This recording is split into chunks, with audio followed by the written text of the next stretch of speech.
ધંધુકા તાલુકાના કોટડા ખાતે ધંધુકા તાલુકા ભાજપ દ્વારા મન કી બાત અને ટિફિન બેઠક સફળતાપૂર્વક યોજાઈ। અમદાવાદ જિલ્લાના ધંધુકા તાલુકાના કોટડા ગામે ભારતીય જનતા પાર્ટી દ્વારા મન કી બાત કાર્યક્રમ તેમજ ટિફિન બેઠકનું આયોજન ભવ્ય રીતે કરવામાં આવ્યું હતું। આ કાર્યક્રમમાં મોટી સંખ્યામાં કાર્યકર્તાઓ અને આગેવાનો ઉપસ્થિત રહ્યા હતા।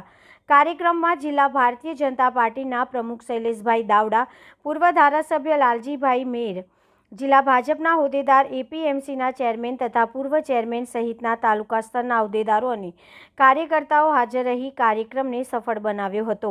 આ પ્રસંગે દેશના વડાપ્રધાન શ્રી નરેન્દ્ર મોદીજીના મન કી બાત કાર્યક્રમનું શ્રવણ કરવામાં આવ્યું હતું।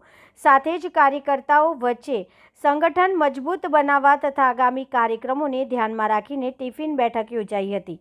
આ સમગ્ર કાર્યક્રમનું આયોજન અને સંચાલન ધંધુકા તાલુકા ભાજપ પ્રમુખ યુવરાજસિંહ ગોહિલ દ્વારા સુચારુ રીતે કરવામાં આવ્યું હતું। કાર્યક્રમ દરમિયાન કાર્યકર્તાઓમાં ઉમંગ અને ઉત્સાહ જોવા મળ્યો હતો। Reporter CK Barad.